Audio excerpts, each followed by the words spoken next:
საქართველოს ტექნიკურ უნივერსიტეტში ლიტვური პოეზიის ფესტივალი პოეტური გაზაფხული დაიწყო.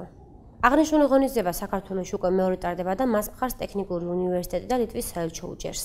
ფესტივალი სამ ქალაქში, ქობულეთში, თელავში და თბილისში იმართება. მასში მონაწილეობენ სტუდენტები, რომელთაც ლიტვური ენა და პოეზია აინტერესებთ.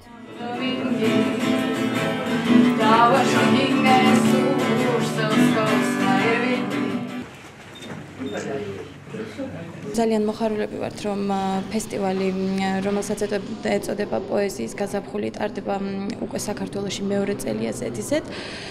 Ამისთვის ძალიან დიდი მადლობა ჩვენს ხელმძღვანელს და პროფესორ Витас Ковалевскас. Спасибо вам большое.